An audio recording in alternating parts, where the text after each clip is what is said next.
So, Doc Camille, ano sa palagay mo ang hindi lang band-aid, pero yung totoong solusyon sa dalawang magkaibigan na hindi nagkaintindihan? Malaking factor yung papatawarin nyo ang isa't isa para sa ganun manumbalik din kahit papaano yung pagiging magkaibigan nyo. Mahirap para sabihin natin na mag-build yung trust, pero malaking factor kung magkakaayos kayo. Oo, maluwag sa dibdib at mas nilalapitan ng grasya pag wala ng galit sa katawan. Di ba? Di ba, Dr. Love, what do you think? I'd like to be fair kay Ganda. Hindi ko matandaan kung napag-usapan, pero may nadinig ako na ang nakabuntis kay Ganda ay kapatid nitong sina Danny at saka ni Ay, Basha. hindi ko alam yun. Oo, yun ang dinig ko, no? Ah. Is that right, Basha? Yes, po. Yung nakabuntis sa'yo, kapatid nila. So, mayroon silang koneksyon. Ay, pamilya sila. Oo, may koneksyon sila. Pamilya. Although hindi kasal. Kaya rin po Ano? nagatiwala kami sa kanya. Oo, okay, Oo, sige. okay. So, tinitingnan ko yung demeanor ni Ganda. Kanina pa talaga hindi siya nagde-defensa. Tahimik na tahimik siya, nakatungo lang siya. Hindi siya nagde-defensa sa sarili niya. Something must be wrong somewhere. Nakikita ko yung kaawa-awang sitwasyon ni Ganda na kailangang unawain din natin.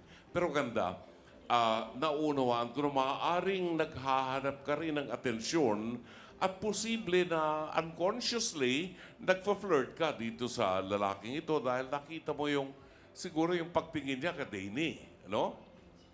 Engage na sila. So, aminin natin kung nagkulang tayo, kung nagkamali tayo, at then we can start anew. Pwede tayong humingi ng patawad sa pinagkasalahan natin. Bigyan natin siya ng pagkakataon na makaangat uli, no? Sa tulong din ninyo na uunawa sa kanya. You are not perfect, katulad din niya. So, unawain din natin siya at ibigay natin yung hinahanap niyang atensyon at pagmamahal. Ayun, kasi pamilya kayo. Hindi ko alam yun kanina. Hindi ko alam kanina yun. Iba talaga pag pamilya. Kahit paano, hindi ba? Okay. Attorney Lorna, kung sakaling magkatuluyan naman yung pag-aaway nila, ano ba ang nakikita natin dito? Una, yung mga salitaang ganon. Ang root cause nito utang. Sa palagay ko, hindi ganon maging masama ang loob ni Danny kung hindi umutang si Ganda sa kanya at binayaran yung utang.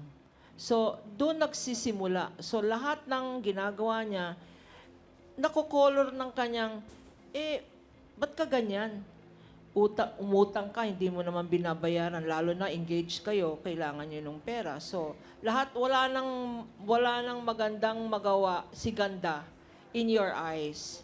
So, bago kayo mag-sorry-sorry, pag-usapan ninyo kung paano mo babayaran yung utang na yan. Kasi gagaan ang loob ni Danny sa'yo kung wag ka masyadong makapal. No? Alam mo na, inadmit mo naman na may utang ka, di ba?